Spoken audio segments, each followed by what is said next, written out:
Muito bem, hora de oração, tempo oportuno na presença do Senhor, em nome de Jesus. Tudo bem? Como você está? Como tem passado? Tudo na bênção? Em nome de Jesus. Continuamos orando, buscando ao Senhor, crendo realmente na manifestação do sobrenatural e do poder de Deus.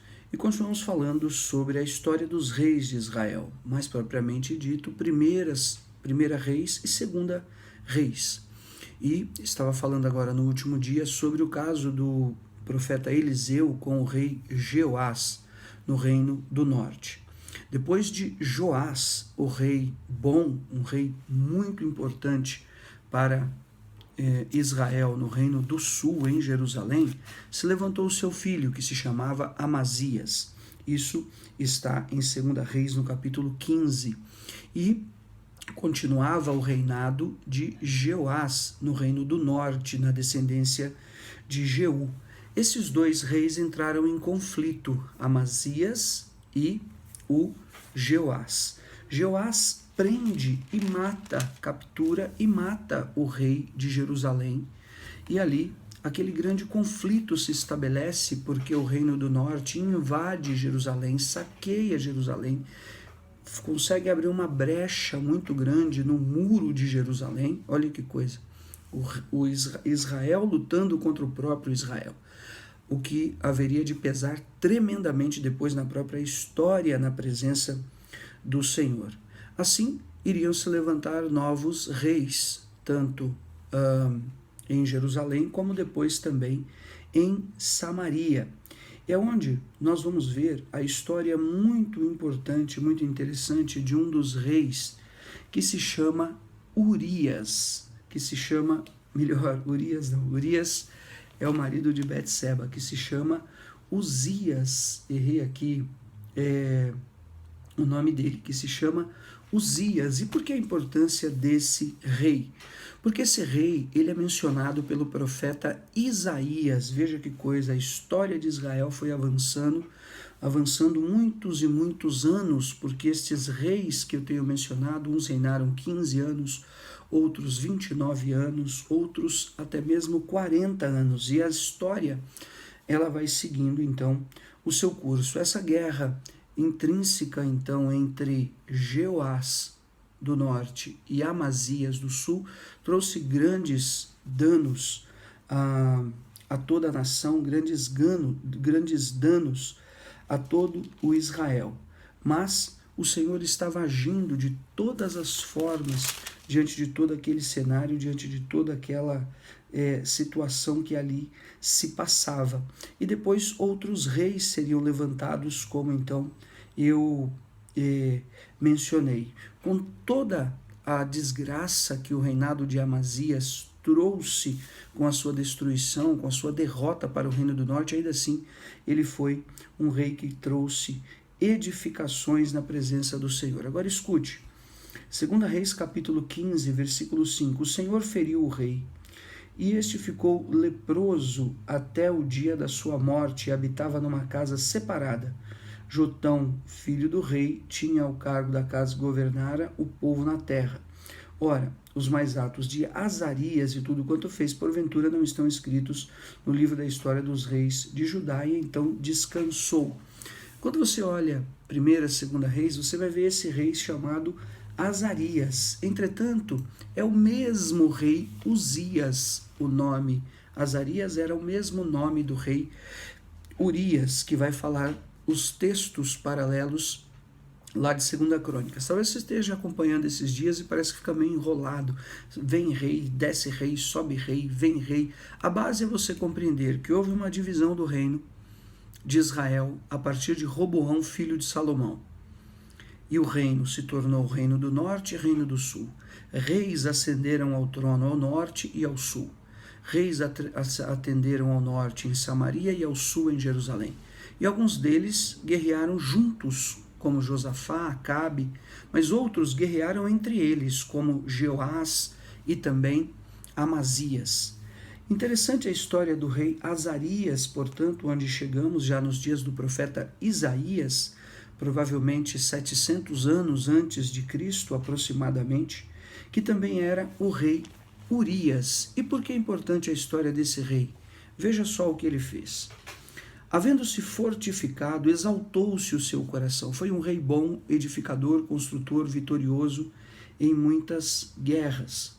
Mas o seu coração se tornou egoísta, orgulhoso, arrogante, prepotente, ganancioso. Ele exaltou o coração, isso para sua própria ruína, e cometeu transgressões contra o Senhor Deus, porque entrou no templo do Senhor para queimar incenso no altar do incenso. Veja, aquilo que era aquilo que era responsabilidade do sacerdote. O rei se exaltou, colocando-se diante do Senhor para queimar incenso. Porém, o sacerdote Azarias entrou após ele, estou em 2 Crônicas 26 e versículo 17, com 80 sacerdotes do Senhor, homens da maior firmeza, e resistiram ao rei Uzias e lhe disseram: a ti, Uzias, não compete queimar incenso perante o Senhor, mas aos sacerdotes, filhos de Arão, que são consagrados para este mister. Sai do santuário, porque transgrediste, nem será isso para a honra tua da parte do Senhor Deus. Então aqui está a transgressão desse rei Uzias, depois dessa guerra que houve em Jerusalém com o reino do norte e tudo. Esse rei Uzias é levantado na descendência de Amazias, assim por diante. E nós vemos, queridos, esse perigo, sabe, da pessoa que tem vitórias, que alcança êxitos e se torna muito grande e insufla o seu coração contra os pequenos, contra os menores ou contra os menos favorecidos, ou se acha de alguma forma tão capaz e tão grandioso e tão formoso, ou o primeiro e o maior. E no fundo, isso acaba escondendo grandes transgressões que pratica diante do próprio Senhor, que é o caso do rei Uzias. Ele vai, ocupa o lugar do sacerdote e os sacerdotes se posicionam contra ele. O que era algo realmente muito complicado. Por quê? Porque era muito fácil a ordem do rei destruir e ceifar a vida de todos aqueles homens. Mas eles, olhando para o culto, para a tradição, para o ritual da lei, para aquilo que era sua incumbência e sabendo da transgressão do rei, eles se posicionam realmente contra aquela autoridade. Veja que coisa, o que é preponderante diante do que é espiritual, mesmo diante de uma pessoa de grande poder e grande governo, podendo mandar destruir a eles, eles se posicionam e eles realmente trazem aquela firme repreensão. E não era um homem nem dois, eles tinham uma aliança, eram 80 homens da maior firmeza. E que nestes dias Deus possa levantar na minha vida e na tua vida homens com estas características de abnegação, de determinação, que discernem o dom de Deus, o seu chamado, a vontade do Senhor para a sua vida, e podem resistir homens como Uzias, homens grandiosos, homens valorosos, homens que têm uma história e uma grande reputação. Mas, quando esses homens transgridem os mandamentos do Senhor, suplantam as leis, fazem aquilo que é errado, e se valendo muitas vezes de sua posição, de seu cargo, de sua influência, ou de poder de alguma maneira afligir você, ou de alguma maneira trazer limitações a você, sabe? Tentam ou poderiam tentar contra aqueles sacerdotes, ameaçando, acusando, trazendo injustiças, calúnias. Que Deus coloque em mim e você um posicionamento claro, grandioso, como esse homem, sacerdote que se chamava Azarias, com 80 homens da maior firmeza. Significava que eram homens retos, santos, posicionados, que sabiam que eram. Portanto, homens santos, homens posicionados, homens que sabiam realmente qual era a sua função, o seu chamado, o dom de Deus que agiu em sua vida, e não julgaram nenhum tipo de medo, independente de acusações, independentemente da ameaça de sua vida, independentemente de qualquer coisa, mas estiveram ali com esses valores tremendos, como nós vamos ver o posicionamento dos apóstolos diante da igreja de Atos dos Apóstolos, diante de ameaças, diante de perseguições, até mesmo daqueles que foram presos, outros que foram mortos, e que seriam lembrados pelo escritor de Hebreus, homens que o mundo, fala Hebreus capítulo 11, não eram dignos de que aqui tenham pisado. Isso para que nós denunciemos e não caiamos nessa armadilha do diabo e não incorramos nesse erro, sabe? De nós não discernirmos o nosso dom, o nosso chamado e a nossa porção, independentemente do rei, independentemente do governador, independentemente da carne, do sangue de Jezabel, independentemente do diabo.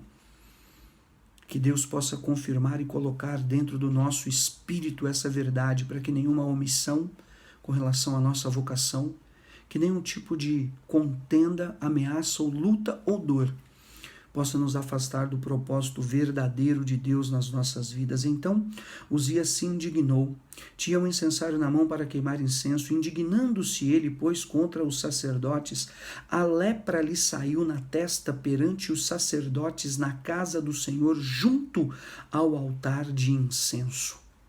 Rompeu-se uma lepra bem na testa daquele rei.